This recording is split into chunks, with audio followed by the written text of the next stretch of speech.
Hi, good morning, Hildur. How are you? I see you're Great. outside. I see you're outside. Wonderful. Good morning to another segment of Your Environment Now. And there's no place that I can see where anyone would be more in their environment than you. As I said, you look like you were born out of the earth. You have a tree for a headdress. It's absolutely so wonderful. I'm Keith Fiveson, and this segment is really about your environment now and what we can do to go ahead and be more in the environment, more in the nature of our nature, and breathe better and do all that. So what do you have in store for us today, Hildur? Well, today, first of all, thanks for having us, Keith.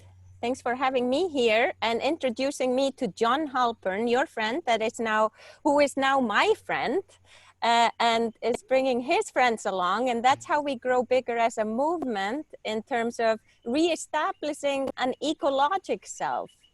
I think we're here to reconnect to who we are, and we're all Gaia's children. And without my backdrop, we wouldn't be able to breathe. So I think in a culture that's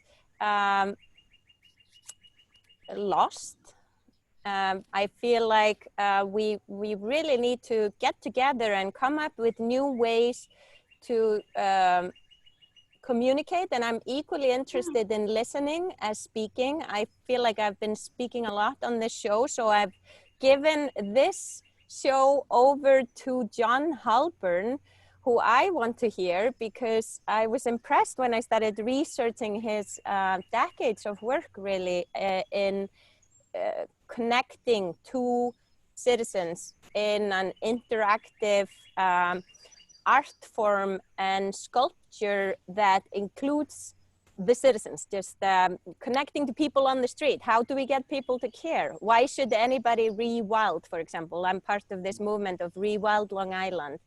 And as a scientist, perhaps my take on things is a little scientific and less enticing. So I really enjoy learning about ways to reach one another. So without pointing the finger, welcoming, the stranger, if you want, and working with that cultural consciousness that we're in. Great. So you're heading up, not only you're involved with Rewild, but you're also involved with the Science Museum of Long Island. And that's really also about again, nature, getting people in touch with what their true nature is, and how nature really is not disconnected from science, but it's a part of science as we know it, in terms of the elements and in terms of what really our biology is all about. Can you say just a little bit more about what you're doing over there as well? At the Science Museum? Yes, please. Well, we work on teaching the science that matter, the science of life, making science fun. And we've just recently, the Science Museum was actually founded in the 60s as a response to the Russians making it into space before us. So some local grassroots mothers were able to gather the funding needed to create a learning center for educating our youngs and catching up with the Russians. That was the incentive at the time. Well, the way I see it today is we really have to get back on Earth, with Earth, and see things a little bit differently. As a scientist who was working in the lab, my last white coat research project was at the NYU Medical School, and I have deep respect for science, but I feel like science has also lost the big view. So there was a lot of single-use disposable plastics and toxins being flushed into the universe. Right. And so in terms of sustainability, I think sustainable science, why do we do this science? Why do we have to have a nuclear bomb? If it's possible, do we have to do that? So teaching kids to do science responsibly in a sustainable way is one of my motivations with the work there. And we now have transition towns Port Washington and Rewild Long Island on site, working on a community compost pilot. So we want to be an educational center in teaching good practices, best practices right now, and that includes edible landscape. We have plant the row there now, and so I'm excited to be here, and I wanna really give this the word over to John. Perfect. And welcome what he has to share with us today. Yeah, because it's very applicable. John DiLeva-Halpern, you're up here, and we'd love to hear from you. Well, as Emily Harris and I have been developing the Institute for Cultural Activism, one of the things that we really feel strongly is that one of the strongest instruments for change in society is culture. So many years ago, when I was still in my teens, I wanted to embark on making art that would evoke a creative response from the viewer. And in other words, perhaps the viewer would become a participant eventually in an ongoing creative process because of our interconnectivity and the potential of art to catalyze a response. Art can, number one, create what I like to call a sublime trauma, a traumatization or a sensitization of our normal habits, our normal patterns. Some patterns we may call addictions, neurosis, ego. How do we arrest the ongoing mind chatter that we're usually engaged in?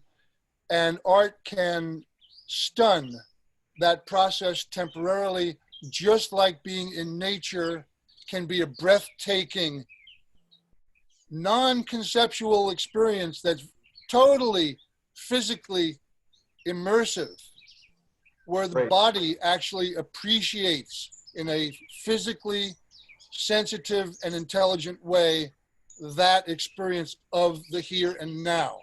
So art can obliterate the obstacles to being in the here and now and can reorient our abilities to transform problems into solutions, to transform our perception of ourselves and our projection of problems, recognizing that problems inherently have solutions.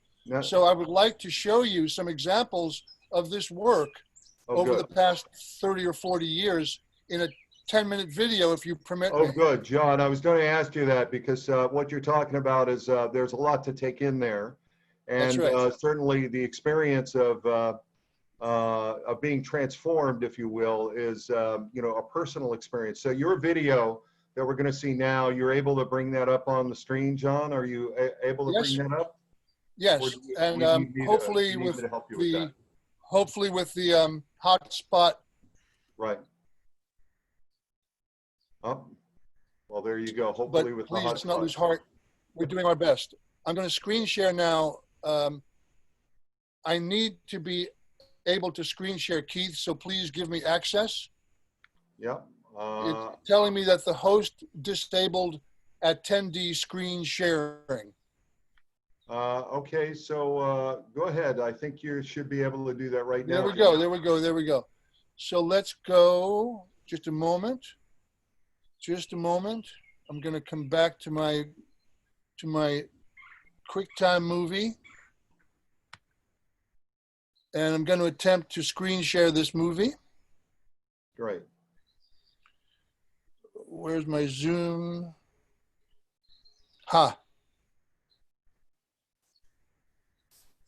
We love your hat there, John. I think these are hats that we all need. And I love that it said, yes, it's working. It's working. And that hat is from a film that I made. One of my movies is called Refuge, and we'll be happy to talk more about that if we have time later. Good. So here's the film.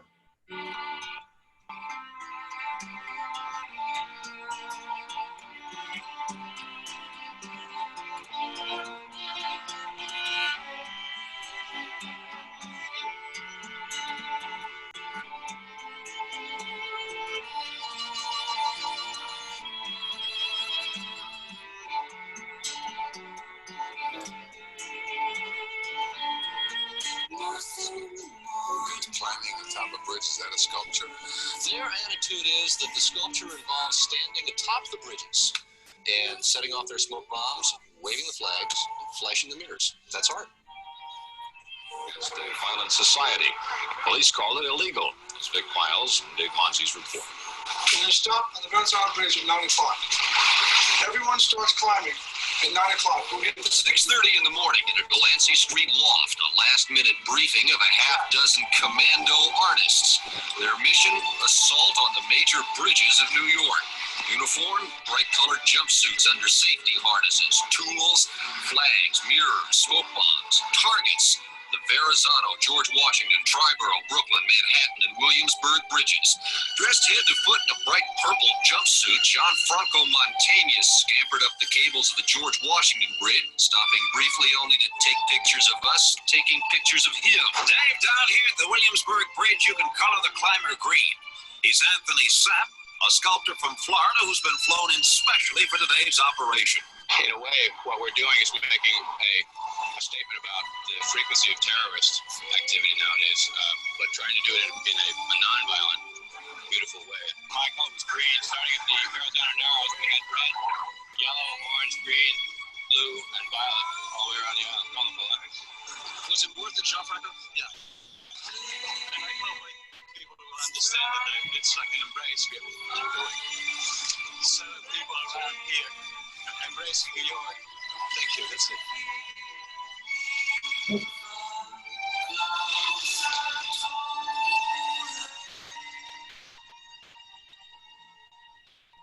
Gas is 17.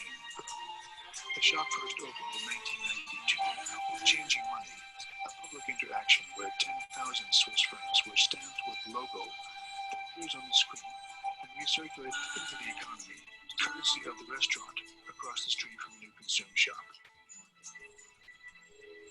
The shop in Bern is the first of a series of locations worldwide. Looking into the past, one can find the foundation projects upon which new consume is based.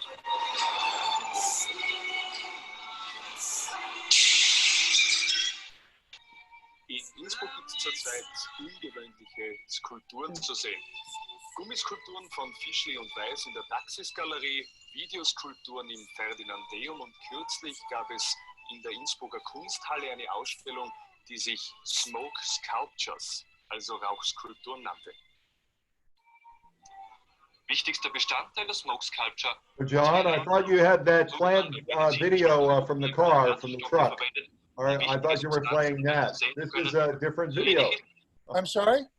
I thought you were playing the plant video from the truck, the sculpture that you were doing in the city, yes? Yeah, just 30 seconds more.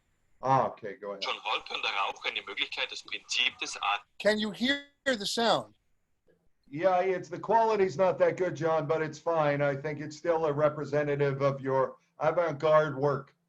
Here it comes. zu demonstrieren. Each breath you take, you consume the past. Each breath that you make, you create the future. Bei jedem Zug von der Zigarette konsumiert man die Vergangenheit. Wenn man dann ausatmet, erschafft man etwas Zukünftiges. When the media participate in the smoke sculpture, what's happening is that the media is giving you an opportunity to speak to a larger community. Thousands, maybe a billion people can watch you producing the smoke sculpture. On June 25th, after 2 months of preparations, I entered this hermetically sealed, glass-enclosed space and remained there for a period of exactly 10 days, with enough food and water to survive, while I produced air with plants.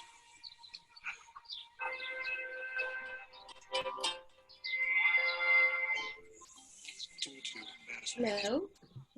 this cultural element, lots of people across Europe heard about the events and were able to attend. I need about 30 cubic meters of air per day. If I breathe 1 time per minute, I consume 1 cubic meter of air per hour. So 24 cubic meters of air is the minimum that I can live with, I believe. And I need 25 square meters of plants to produce that air per hour.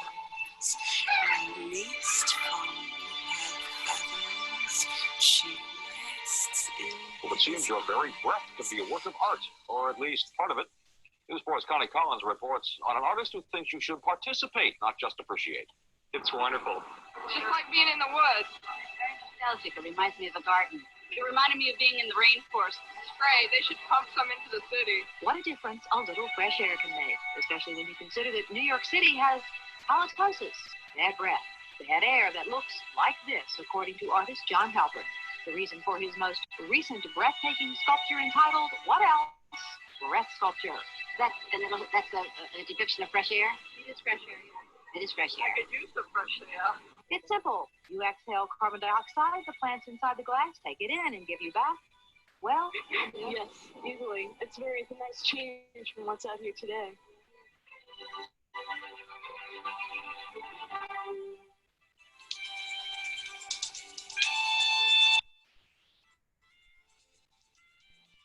New York City. Der Bildhauer John DiLeva-Halpern hat eine tragbare Lösung für den Abgasdschungel von Manhattan.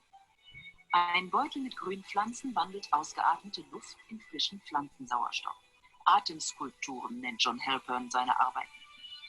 Sein Material sind Luft und Pflanzen. I was living in a glass house for 10 days with no outside. Ich lebte Tage in einem Glashaus ohne Frischluftzufuhr von außen. What's happening in my work, particularly with the breath sculpture, Was ich mit meiner Arbeit und besonders mit den Atemskulpturen erreichen will, ist, dass die Individuen verstehen, dass jeder sein Leben und die Welt mit jedem Atemzug verändern kann. Wir atmen die Vergangenheit ein und indem wir ausatmen, schaffen wir die Atmosphäre der Zukunft. when we exhale, we recreate the atmosphere for the future. In den letzten 15 Jahren hat DiLeva-Halpern mit Andy Warhol und Joseph Beuys zusammengearbeitet. DiLeva-Halperns Devise ist, Kunst gehört nicht ins Museum, sondern auf die Straße, zu den Menschen. Shoppers will discover new meanings and dimensions of material and space and their own potentials for creating the future through interacting with these products. Concern Jacob.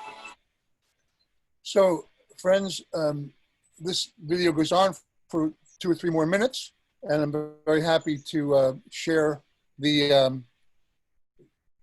PowerPoint I have with some images that we can talk through based on our sort of exchange together. Keith, if you want to moderate a question and answer period, we could do something now, but if you stop sharing your screen, John, if you stop sharing your screen, then we can bring it back to the group. That'd be great. And I think within this period of time, you know, this is a wonderful backdrop and history that provides the foundation for the work that you've done for your whole life.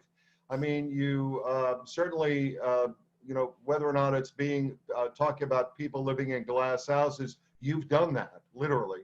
And, you know, the shape that you've been in and what you've done in terms of your energies is very apparent.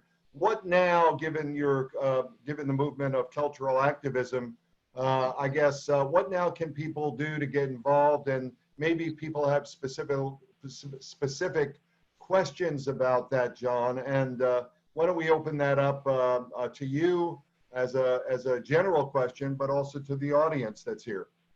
Okay. Well, and by the way, we have about 5 minutes or so. We try to be a little bit loosey-goosey, but I do want to make sure that we're on track and on time in terms of the time that we have. Go ahead, John. Essentially, going back 50 years to when I was 16 years old, the idea of creating art that would provoke a creative response in people, now, you know, we're looking over these decades at the evolution of what we call social practice as a kind of color on the artist's palette. Social practice means engaging other people in the process of making art or any social activity, which a friend of mine, Joseph Beuys, would call leads to social sculpture. So that's a very wide and open-ended sort of frame or context, but it does require a cognizant, intentional awareness of one's impact in the world. That's what we're talking about. That's what sustainability depends on, urgently depends on. So the more blossoming or evolved idea of engaging people in a creative response to an artwork is that people work as community. That as a community, there's this unbelievable force that we really can mine for the transformation of society through culture. And so I tried to embed some messaging in the film about how one can deconstruct what appear to be problems and apply a creative attitude or a creative philosophy to problem solving that involves deconstructing and embedding new intentions into situations to transform situations. Great. So I think with that said, Hildur and others, you have questions for John?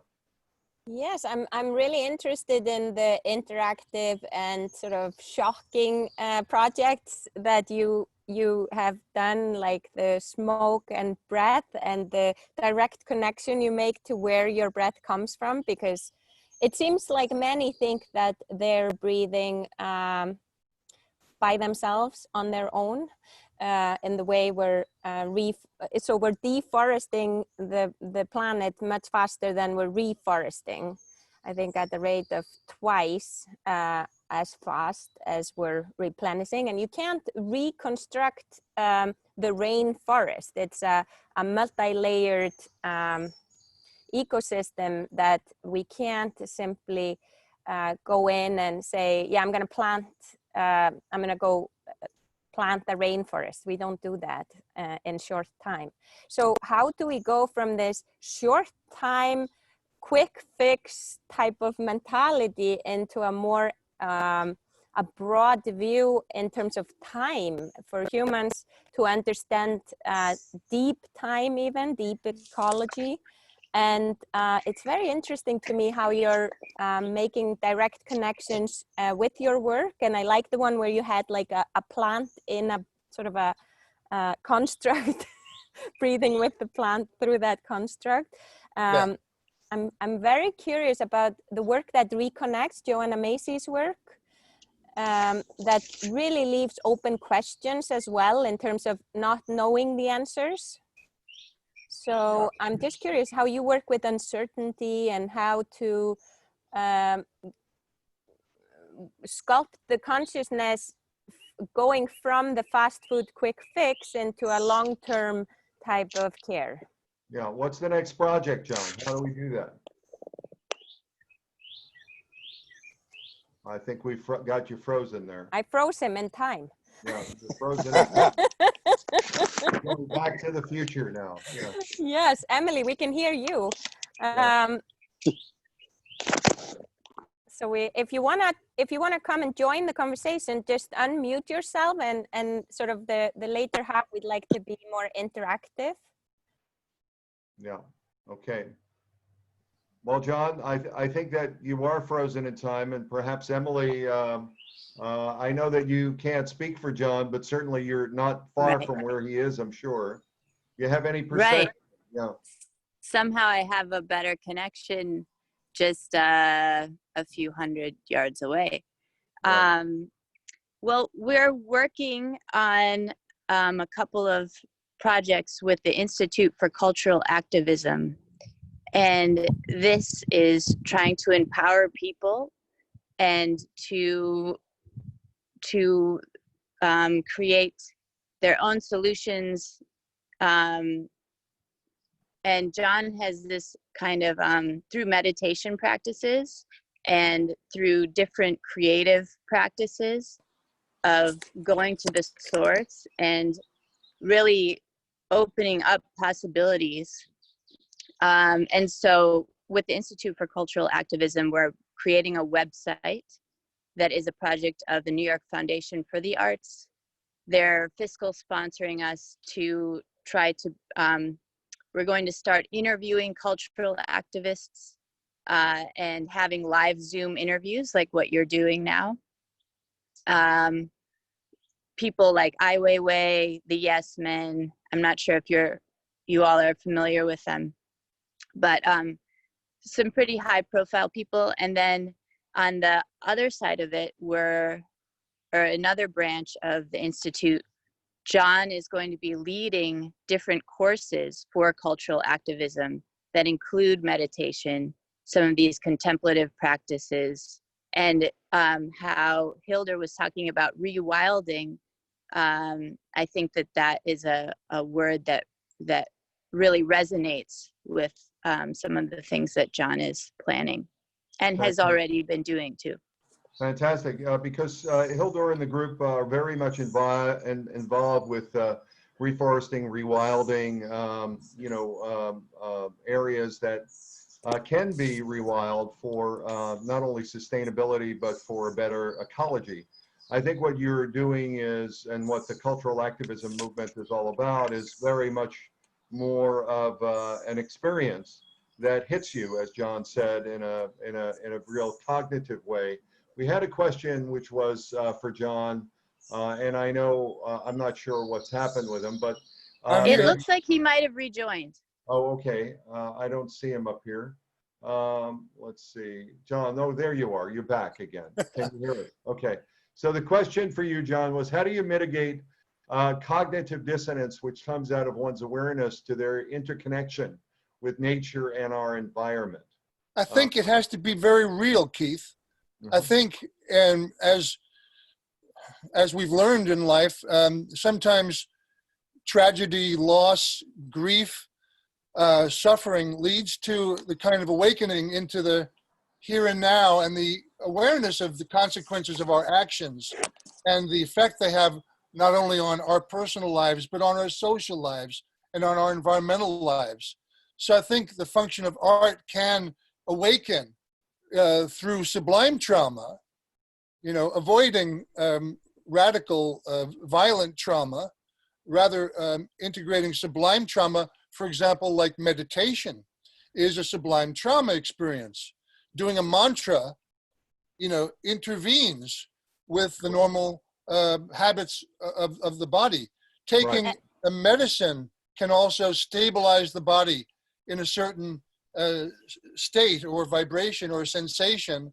Got it, John. One of the other questions came out in terms of our children are more open to participatory activities, and what kind of art and environmental art projects can engage youth. So I think one of the things you did with the breathing apparatus was certainly, we saw that. I'm not sure how that would fly today in terms of COVID, but I think the process of something that's very engaging is great.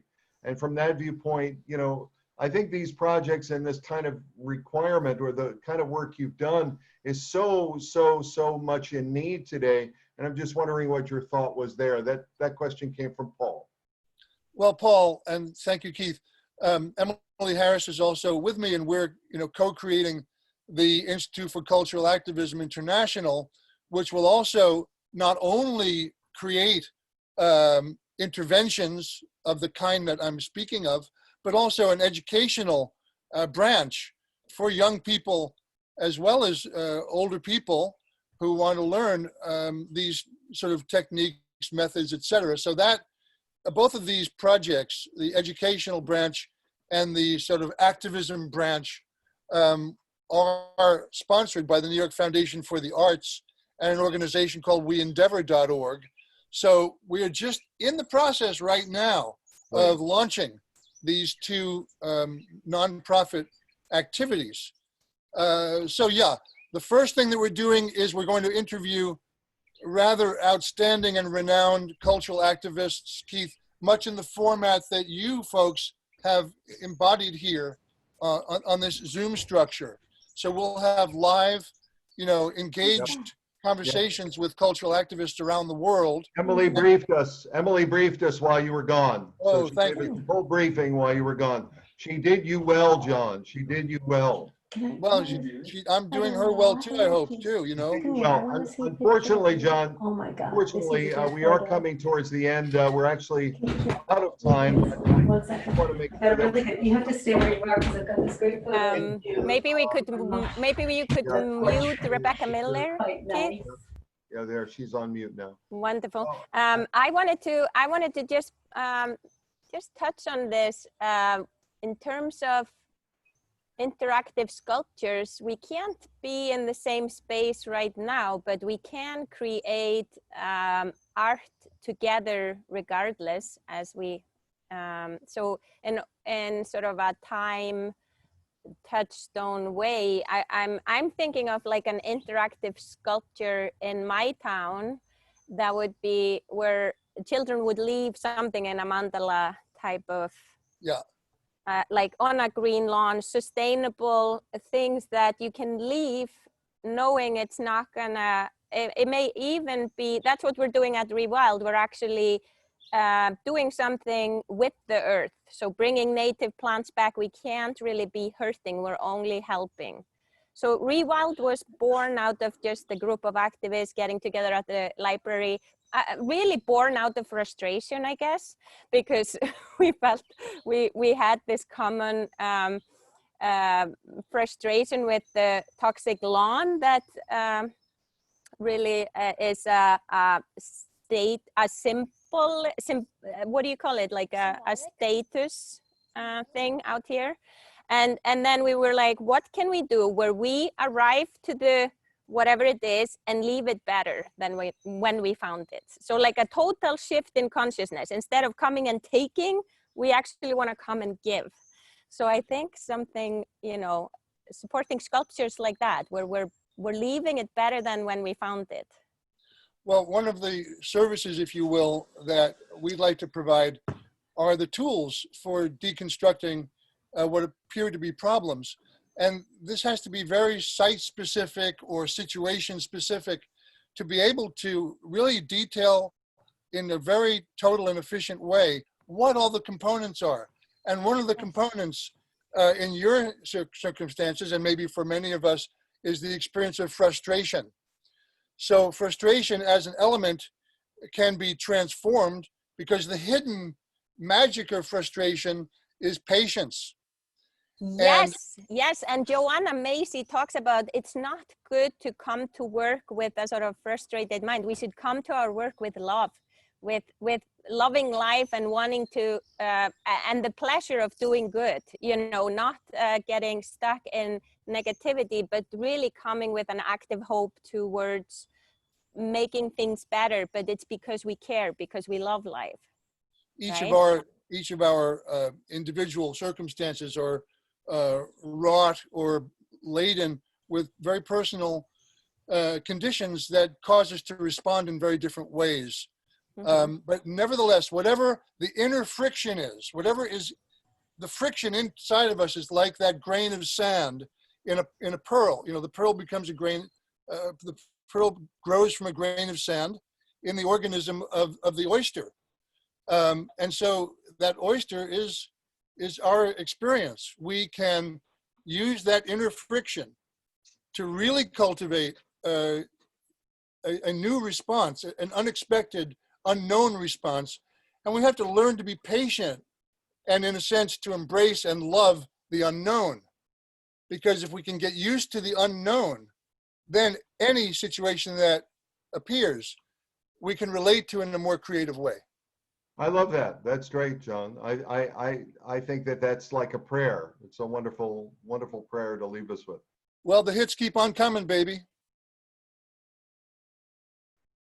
That's good. Now, the only question I think is from a next step viewpoint, putting together a project, John, and like carrying forward with what Hildur is talking about, and what is the next project? So I think that's the real question that we can all come together to be more active as we look at, you know, not only environmental activism but cultural activism. They're one and the same.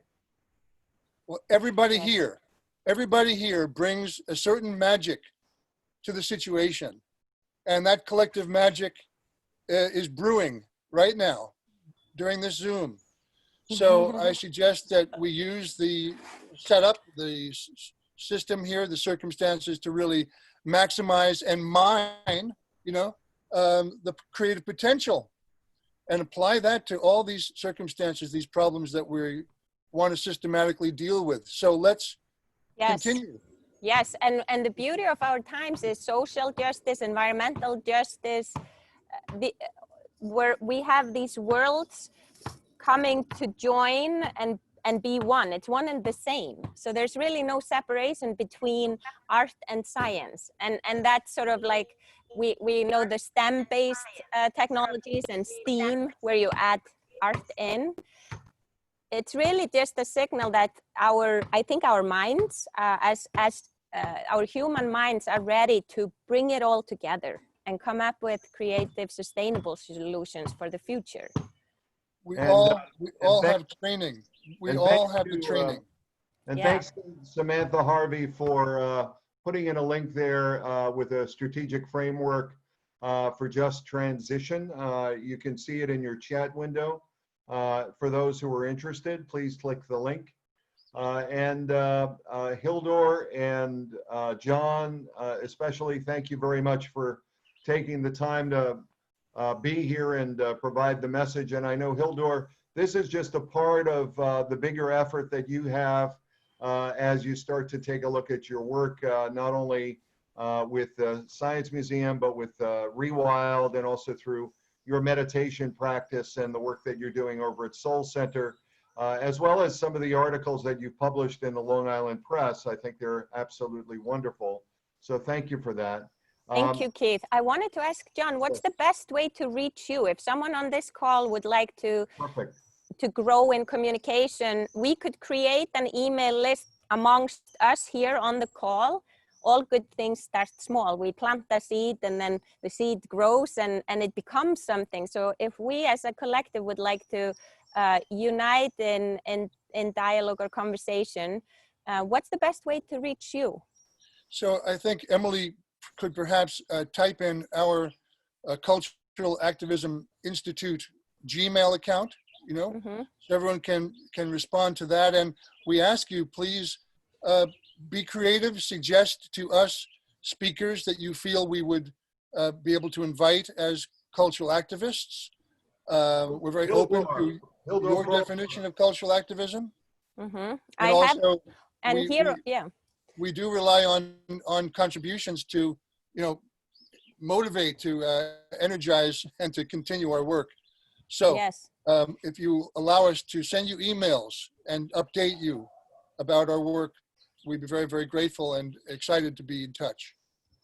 Right. I love that. And I really am so excited about the biodiversity here on the call. We have musicians, scientists, we have photographer, professional artists of all kinds, both hands-on and multimedia. So I feel like really well-rounded on the call. I feel like we're bringing together these worlds for a reason. So thank you for being here. And please share in the chat your information. John, I'm not sure Emily is on the call, but if you have the email, I see her there, but we don't have an email. I've sent a message to her. But if Emily, you have, it's Cultural Activism Institute @gmail.com. Correct, Emily? She's typing it in. Oh, okay. Cultural Activism Institute @gmail.com. Okay, there it is. Perfect. So if folks can take a copy of that and copy and paste for more information, that's where you get a hold of John. John, Emily, thank you so much. Hildur, again, thank you. And if anyone needs some further information, in any case, you can certainly get a hold of me as well. Fiveson @workmindfulness.com, or just go to workmindfulness.com. And we'll continue the conversation in our next series of Your Environment Now. Again, thank you, Hildur. Much appreciated. And we'll be signing off. Have a great day, everybody. Bye for now.